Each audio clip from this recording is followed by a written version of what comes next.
Buenas noches, bienvenidos a esta emisión estelar de Noticias Su Mundo. Soy Aurelina Rosario, encantada de acompañarles. De inmediato pasamos con las informaciones. El gobierno dominicano salió al frente para aclarar la presencia de aeronaves estadounidenses en el aeropuerto de nuestro país, luego de la reciente operación militar que culminó con la captura de Nicolás Maduro y su esposa por parte de los Estados Unidos. Esmirna Mateo da seguimiento al tema y nos amplía a continuación. El ministro de Relaciones Exteriores, Roberto Álvarez, reafirmó que las aeronaves estadounidenses que han operado recientemente en aeropuertos dominicanos como San Isidro y el Aeropuerto Internacional de las Américas no tuvieron participación en la operación militar que llevó a la captura de Nicolás Maduro en Venezuela. No, los aviones que están aquí en República Dominicana no son aviones de combate, son aviones claramente de reabastecimiento de combustible. Álvarez dijo que se trata exclusivamente de aviones de apoyo logístico utilizados para reabastecimiento de combustible y apoyo técnico en la lucha contra el narcotráfico y no de unidades de combate ni de misiones ofensivas relacionadas con la incursión en suelo venezolano. Y eso ha quedado bien claro de que ha sido en la lucha contra el narcotráfico y en ningún momento ha habido ningún tipo de ejercicio que tenga que ver absolutamente nada con otro elemento que no sea la lucha contra el narcotráfico. El canciller dominicano enfatizó que la misión de estas aeronaves en la región está vinculada a la cooperación bilateral con el tráfico de drogas enmarcada en los acuerdos antidrogas existentes entre República Dominicana y Estados Unidos. Por vocación, el gobierno dominicano, el país, siempre ha sido presto al diálogo. Esa ha sido, de nuevo, una tradición dominicana. Por lo tanto, ahora mismo República Dominicana ha estado participando y continuará participando activamente en cualquier diálogo que lleve a una solución duradera hacia una democracia en la cual se respete la autodeterminación, la soberanía del pueblo venezolano. La operación militar estadounidense en Venezuela, que incluyó bombardeos y despliegues aéreos, culminó con la detención de Nicolás Maduro y fue ampliamente reportada por medios internacionales, generando reacciones diplomáticas en varios países de la región. Sin embargo, el gobierno dominicano ha sido enfático en recalcar que su territorio no fue utilizado para acciones ofensivas y que la presencia de aeronaves estadounidenses obedeció a operaciones logísticas regulares y cooperación en materia de seguridad. Esmirna Mateo, Noticias Su Mundo. Mientras tanto, el expresidente de la República y presidente del partido Fuerza del Pueblo, Leonel Fernández, se dirigió esta noche a la ciudadanía a través de una transmisión en cadena nacional. Escuchemos. Pueblo dominicano, en relación con la reciente operación militar de los Estados Unidos en Venezuela, acontecimiento que aún continúa en proceso de evolución y desarrollo, debemos decir que a través de nuestro partido, la Fuerza del Pueblo, sustentamos la necesidad de evitar cualquier derramamiento de sangre que afecte al pueblo venezolano. Por consiguiente, aspiramos a que por medio del diálogo y la búsqueda de consenso se pueda arribar a una paz duradera que garantice la convivencia civilizada entre sus ciudadanos, premisa fundamental para el progreso y el bienestar. Estamos conscientes de que el hecho más reciente que ha contribuido al desenlace actual de la crisis venezolana ha sido el cuestionamiento a la legitimidad de las elecciones presidenciales del 28 de julio del 2024, en las que participé como observador electoral. En esa calidad, en la que actuamos con total imparcialidad y neutralidad, consideramos que no se podía proclamar el triunfo del candidato del oficialismo debido a que no se habían presentado las actas de escrutinio. A esa decisión arribamos luego de diversas consultas con los miembros del panel de expertos electorales de las Naciones Unidas, con representantes del Centro Carter y con el ex canciller de Brasil y asesor del presidente Lula Silva para asuntos internacionales, Celso Amorim.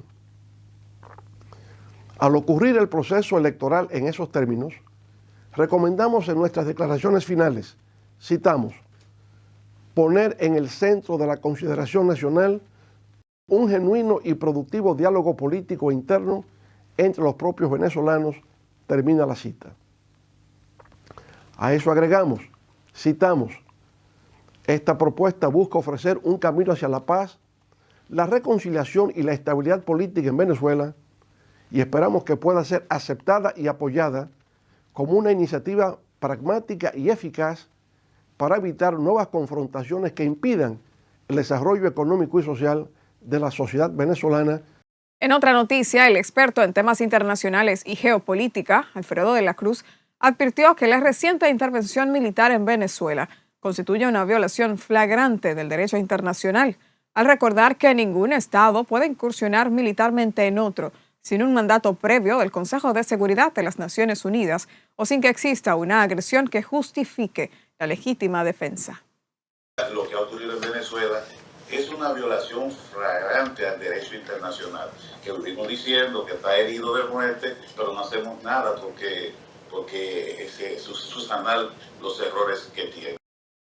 Durante una entrevista en el programa matutino Su Mundo, de la Cruz aclaró que su análisis no parte de una postura ideológica, subrayando que no es antiestadounidense ni prochavista y que reconoce al régimen venezolano como dictadura. No obstante, explicó que el debate debe centrarse en el aspecto jurídico internacional.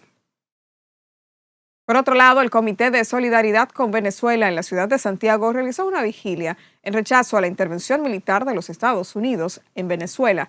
La organización señaló que la acción ilegal y unilateral de los Estados Unidos contra la patria de Simón Bolívar merece la más firme condena por tratarse de un hecho que vulnera la soberanía del hermano país y violenta las normas del derecho internacional. Condenamos el secuestro del presidente Nicolás Maduro y de Cilia Flores y exigimos su libertad inmediata.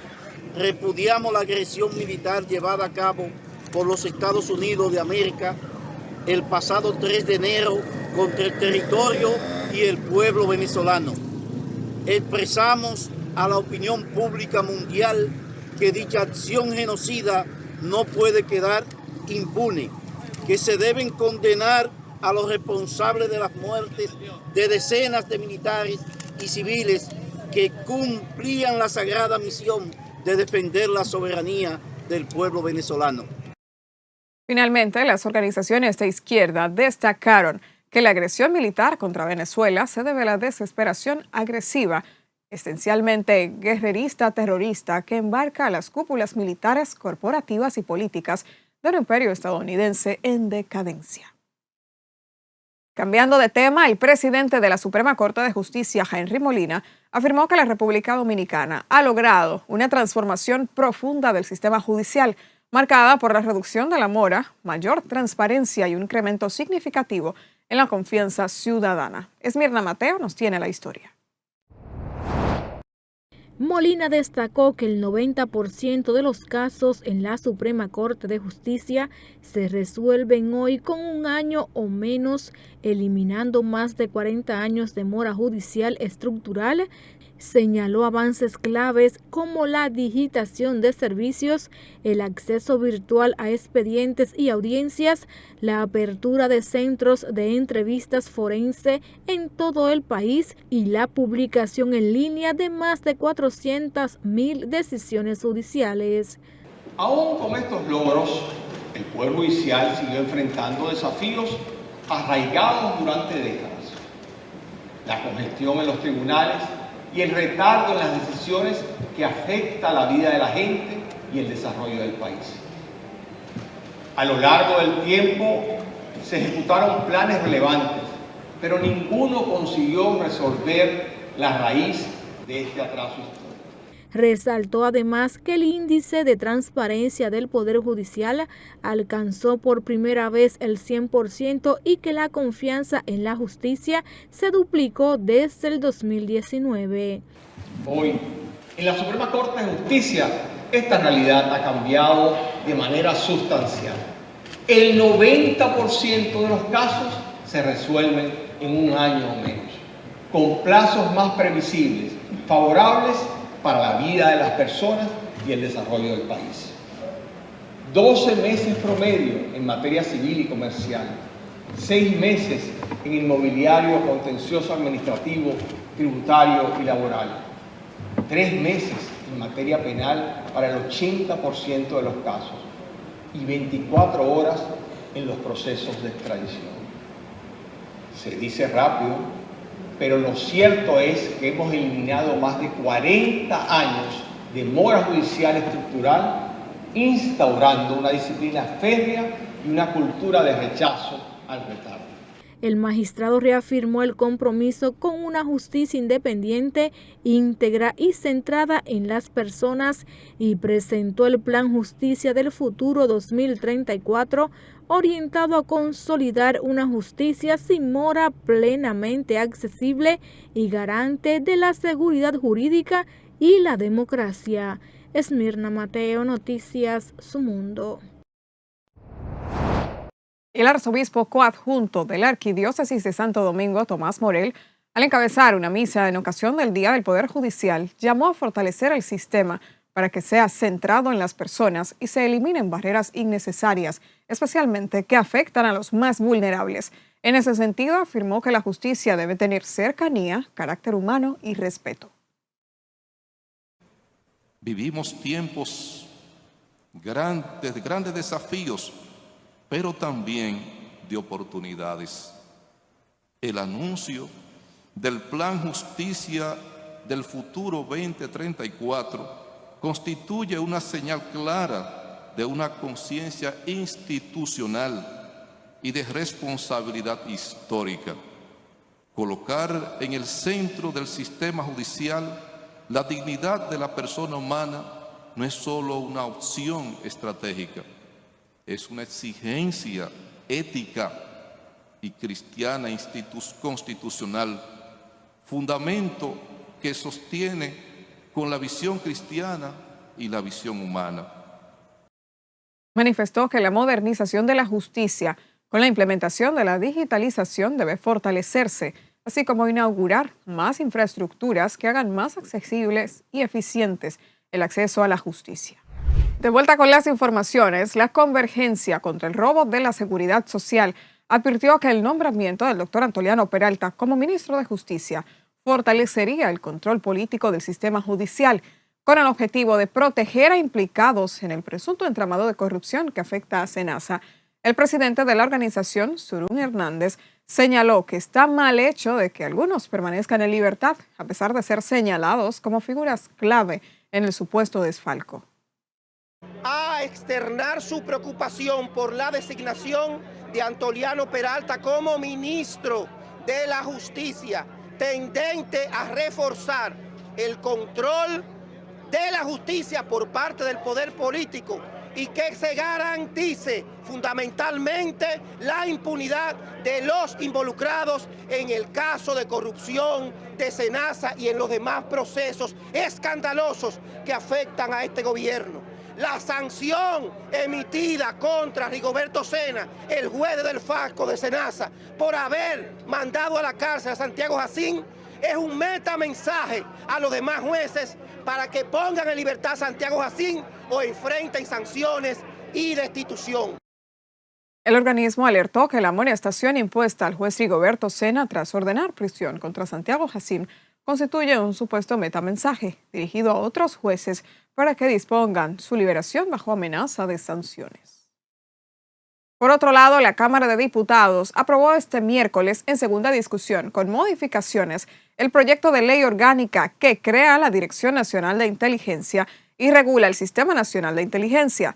La propuesta de ley, introducida vía el Senado por el presidente de ese organismo, Ricardo de los Santos, tiene por objeto establecer el marco legal del Sistema de Inteligencia del Estado previsto en el artículo 261 de la Constitución de la República, así como crear la Dirección Nacional de Inteligencia como órgano rector del sistema. Dado que fue aprobado con modificaciones, la iniciativa legislativa debe regresar al Senado para que éste conozca de las referidas innovaciones. El proyecto fue estudiado por la Comisión Permanente de Defensa de la Cámara de Diputados, que preside Ramón Bueno Patiño, quienes rindieron al Pleno un informe favorable para su aprobación. Por otro lado, dirigentes del Partido de la Liberación Dominicana y de la Fuerza del Pueblo criticaron ajustes realizados por el presidente Luis Abinader en el tren gubernamental, al considerar que no constituye una esperanza para la ciudadanía, sino un impulso político para funcionarios que, a su entender, no han mostrado una gestión eficiente en el Estado. Nuestra compañera Esmirna Mateo nos presenta diferentes reacciones. Tal como manifestaron varios legisladores, los decretos emitidos recientemente por el presidente Abinader representan, según ellos, una recompensa para funcionarios con aspiraciones electorales. Diputados del PLD y de la Fuerza del Pueblo coincidieron en que los movimientos ejecutados por el Poder Ejecutivo entre lunes y martes reflejan fallas en la administración pública y sostuvieron que el gobierno del PRM le restan apenas 2 años de mandato. Este cambio no despierta ningún interés ni esperanzas, que es la palabra esperanza en el pueblo dominicano, porque lo que hemos visto es una rotación de gente que ha fracasado en su gestión, de gente que no ha hecho el trabajo en lo que tiene que ver con el resultado que espera la población de cada uno de ellos. La diputada Rafaela González de la Fuerza del Pueblo afirmó que estas podrían ser las últimas navidades del actual gobierno en funciones. Señor presidente, aquí lo que se vive premiando todos los días, la corrupción, y recuerde que usted decía bien claro que la corrupción en su gobierno iba a desaparecer, pero eso no es lo que hemos visto con la mayoría de esos ministros. Los sectores opositores entienden que el oficialismo ha optado por beneficiar a dirigentes PRMistas y que estas designaciones suponen un desafío para los aspirantes presidenciales del partido gobernante, quienes ya no tendrían instituciones bajo su dirección para promover candidaturas mediante el uso de recursos estatales. Ellos van a demostrar si son presidenciables o no. Ahora, cuando no manejen instituciones, van a demostrar su verdadero liderazgo ante la población dominicana, ahora sí manejar los recursos del Estado. La ineficiencia, la falta de bagaje político y de entendimiento para hacer las cosas, para manejar el presupuesto público, que es el más grande de la historia de la República Dominicana. En contraste, representantes del bloque oficialista en la Cámara de Diputados defendieron las designaciones, asegurando que los relevos responden a un proceso de transformación impulsado por el presidente Abinader. Él apuesta al desarrollo, a la transparencia, y entiendo que cada uno de los movimientos que se han dado va a fortalecer la gestión del gobierno que ha venido realizando. Lo primero es felicitar los cambios que se vienen dando desde mi punto de vista. Todos muy bien acertados, y esto le da un aire de renovación al gobierno. Algunos legisladores del PRM añadieron que esperan que el mandatario continúe introduciendo modificaciones en el gabinete y brindando oportunidades a dirigentes del partido, recordando que entre los designados también hay exfuncionarios de las administraciones de Leonel Fernández y Danilo Medina. Se prevé que en las próximas horas sea anunciado el nuevo director de la Policía Nacional, ya que el periodo del actual incumbente concluyó. Desde el Congreso Nacional, Esmirna Mateo, Noticias Su Mundo. Y más temprano, la Coordinadora General de Participación Ciudadana, Lady Blanco, afirmó que uno de los principales retos de los cambios en el tren gubernamental es garantizar la transparencia y la eficiencia en el ejercicio de la función pública. Ojalá que los nuevos incumbentes vengan a acompañar a la sociedad dominicana a que tengan una gestión más transparente, más eficiente y más eficaz, porque realmente de las críticas que se le han hecho al gobierno ha sido que muchos de sus funcionarios no han actuado como la sociedad espera, no solamente en materia de transparencia, sino en materia de eficiencia. Yo creo que eso es importante. Blanco recordó que tanto los salientes como los entrantes están obligados a presentar su declaración jurada de bienes y subrayó que quienes asumen nuevas responsabilidades deben solicitar auditorías, especialmente en aquellas entidades que han sido cuestionadas públicamente. Cambiando de tema, la Fundación Vida Sin Violencia informó que al menos 93 niños, niñas y adolescentes quedaron huérfanos en 2025 de los 59 feminicidios cometidos por pareja o exparejas. Nuestra compañera Eva Santana nos tiene más detalles. Ante la desprotección que sufren los niños y niñas que quedan huérfanos tras crímenes por feminicidios, la presidenta de la Fundación Vida Sin Violencia, Yanira Fondeur, exhortó al Estado a crear políticas públicas de acompañamiento psicológico y económico que les permitan a los infantes enfrentar los traumas que dejan el hecho. Vemos que al menos 93 niños, niñas y adolescentes quedaron huérfanos de 59 feminicidios realizados por parejas o exparejas, lo que entendemos que urge la protección del Estado para estos seres tan vulnerables y desprotegidos que muchas veces son víctimas, son testigos presenciales de estas tragedias humanas. Bueno, entendemos que todos deben estar en los programas que tienen tanto el Ministerio de la Mujer como CONANI, un acompañamiento psicológico, pero sistemático, no que sea 3 visitas y ya se culmine. Entendemos que tienen que seguir con una ayuda económica, una ayuda para continuar sus estudios, o sea, es una asistencia integral en sus vidas. Sin embargo, aclararon que lo ideal es reforzar los mecanismos de control y prevención para evitar que más mujeres pierdan la vida a manos de sus parejas. Porque muchas veces cuando la mujer denuncia, pues sencillamente se cita al agresor, pero hay una actitud pasiva que en lo que llega a la cita, en lo que se localiza el agresor, pues transcurre un tiempo importante en donde justamente está en riesgo la vida de esta mujer. Creemos que deben seguirse diseñando protocolos de urgencia en aras de evitar que justamente sigan ocurriendo estos feminicidios. Además de la supervisión judicial, también recomendaron a la población denunciar todos los actos de violencia que perciban en sus comunidades, ya que este crimen es considerado de orden público. Cuando estamos hablando de violencia intrafamiliar y de género, ya no es un delito privado. Ya a la luz de la nueva disposición, incluso del Código Penal que entra en vigencia en agosto de este año, ya deja de ser un tema privado. Incluso cuando estamos hablando de violencia es importante destacar que no importa que cuando se da una agresión contra una mujer, no necesariamente ya a la luz del nuevo código debe tratarse de una relación de pareja y expareja, basta con que tenga la condición del género. Entonces entendemos que se hace urgente que la población cada día conozca de sus derechos. Según las estadísticas, los uniformados son un segmento de la población que ha protagonizado más actos violentos, por eso pidieron a las autoridades prestar especial atención. En que 11 miembros activos y retirados de las Fuerzas Armadas y la Policía Nacional participaron como agresores de sus parejas. Entendemos que urge seguir capacitando en materia de género a este segmento poblacional, pero que también, aparte de que les retiren las armas, deben recibir una evaluación psicológica obligatoria y periódica. Los directivos de la Fundación Vida Sin Violencia también aprovecharon la importancia de resaltar la necesidad de fomentar una educación en valores necesaria para que los niños y niñas aprendan a no violentar a las personas de su entorno. Eva Santana, Noticias Su Mundo. Mientras, el diputado del partido Fuerza del Pueblo por el Distrito Nacional, Tobías Crespo, sometió un proyecto de ley que busca unificar en la Dirección General de Seguridad de Tránsito y Transporte Terrestre a las distintas entidades que regulan el tránsito vehicular ante el elevado número de muertes por accidentes de tránsito que se registran cada año en el país.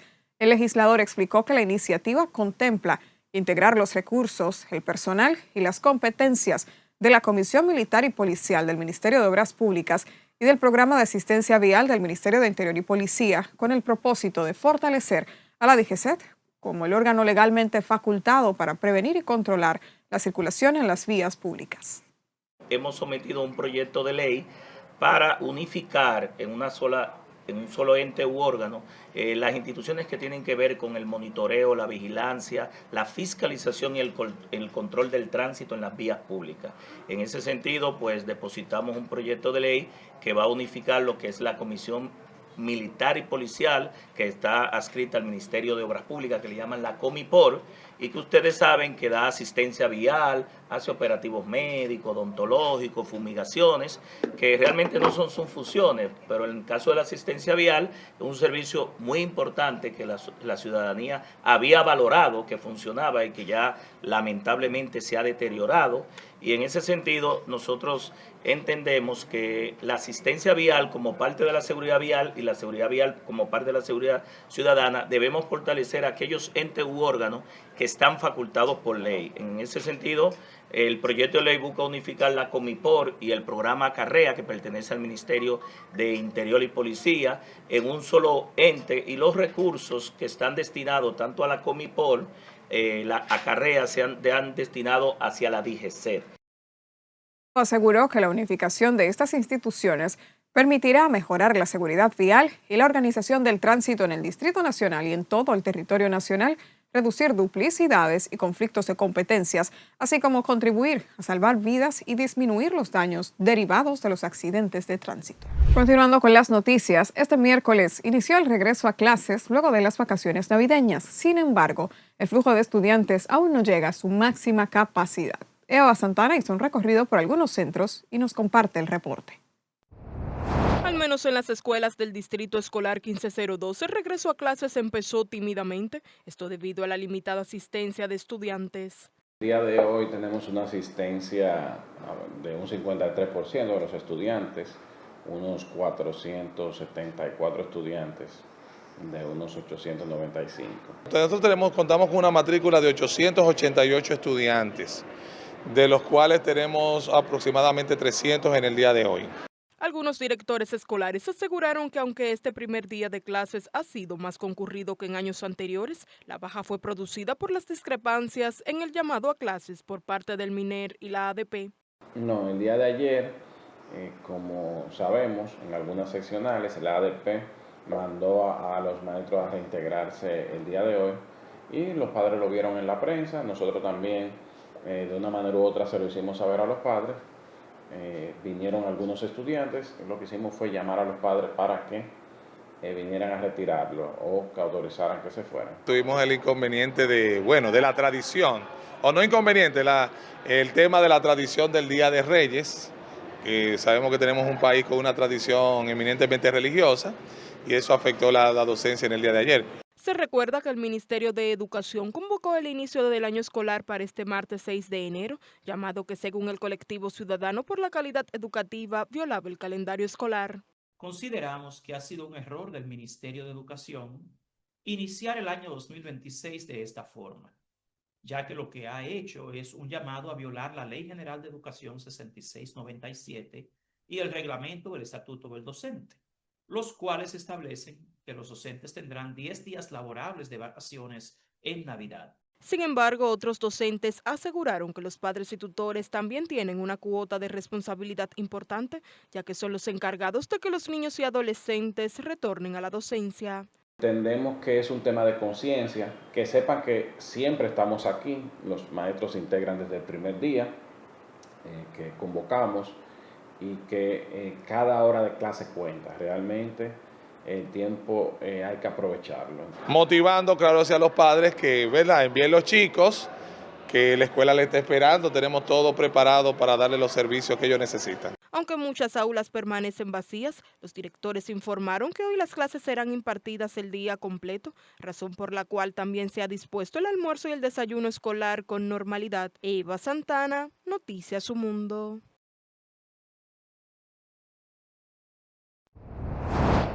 En otro tema, representantes de la comunidad de Barrero Nimber exigieron a las autoridades mayor transparencia y respeto a los derechos humanos durante la investigación en la desaparición de la niña Brianna Henao. La comunidad reafirmó su disposición a colaborar en la búsqueda de Brianna mientras solicita información veraz y responsable para recuperar la tranquilidad. No cualquier tipo de información, porque no queremos que se entorpezca, sino una información que llene de algo de aliento a esta comunidad que está en una zozobra constante. Aquí antes uno escuchaba un zumbido de un abejón y ahora es un dron que está encima de cualquiera de ellos. Aquí la gente que trabaja en el campo tiene miedo de salir al cacao. porque allá se puede encontrar con un militar, pueden pensar que está ocultando algo, que está haciendo algo indebido, y la gente tiene miedo, de verdad. Aparte del dolor que siente y de la indignación por la pérdida, la comunidad tiene mucho miedo, y lo peor es que no se ha dado ningún tipo de respuesta.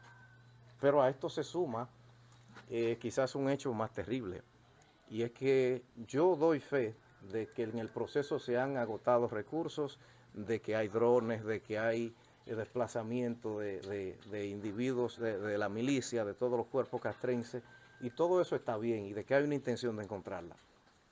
Pero se han dado la tarea también de maltratar a los, no voy a decir ni siquiera imputados, a los testigos, a los que quizá por mala suerte estuvieron en ese lugar. Hay personas que tenemos información documentada de que se les ha golpeado en las rodillas, de que se le ha metido la cabeza en una funda con cigarro, de que se le ha apagado cigarro en la lengua, se le han golpeado en las rodillas, y a otros los tienen desde hace más de 48 horas que no llegan a su casa y los llevan por los montes. Iniciamos este bloque de noticias con que el fiscal del Tribunal de Niños, Niñas y Adolescentes, Fernando Martínez, informó que una menor de 12 años hirió de varias estocadas a su padrastro y a su madre biológica en un hecho ocurrido en la comunidad El Aguacate, municipio de Moca. Nosotros cuando nos enteramos hicimos los correctivos del lugar, hicimos contacto con las partes afectadas. Estos no quisieron presentar ninguna denuncia ni accionar ante la justicia. Martínez confirmó que el Ministerio Público ya inició una investigación formal para esclarecer las circunstancias del incidente que ha generado gran consternación en la sociedad mocana. Y pasando al plano internacional, el gobierno estadounidense ha incluido a Venezuela y a Cuba en una lista con 25 nuevos países cuyos ciudadanos deben depositar fianzas de hasta $1,000 para solicitar la entrada a Estados Unidos, según especificó el Departamento de Estado. El cambio tendrá lugar a partir del 21 de enero y en este listado ampliado están naciones como Argelia, Angola, Gabón, Nepal, Senegal, Zimbabue y Uganda. Cualquier ciudadano o persona que viaje con un pasaporte emitido por uno de estos países y que sea elegible para un visado B1 o B2 deberá depositar una fianza cuya cantidad se determinará al momento de la entrevista con el candidato. El visado B1 permite el viaje por motivos de negocios y el B2 autoriza la entrada con fines turísticos, personales o médicos. En total, la lista suma ahora 38 países, la mayoría de África. Gracias por continuar con nosotros. Siguiendo con las noticias, el Consejo de Regidores del Ayuntamiento de Santo Domingo Este aprobó el uso de suelo para el proyecto residencial Torre LM38 mediante resolución firmada el 11 de diciembre de 2025. La autorización permite la construcción de un edificio de 38 niveles en la calle Bonaire del ensanche Almas Rosa 1. De acuerdo con la resolución, el proyecto contempla 4 niveles de estacionamiento sobre el nivel de la calle, un semisótano y 5 sótanos adicionales para aparcamiento. Sobre esa base se levantarán 31 niveles de apartamentos, de los cuales 2 estarán destinados a áreas sociales. El documento establece una densidad de 3.800 habitantes por hectárea. El Consejo indicó que la aprobación se emitió luego del informe favorable de la Comisión Permanente de Planeamiento Urbano y que la Secretaría General de la Alcaldía no presentó objeciones. Con esta información finalizamos esta emisión estelar de Noticias Su Mundo. Gracias por acompañarnos. Aurelina Rosario se despide deseándoles feliz resto de la noche. Nos volveremos a ver en una próxima entrega. Su Mundo TV.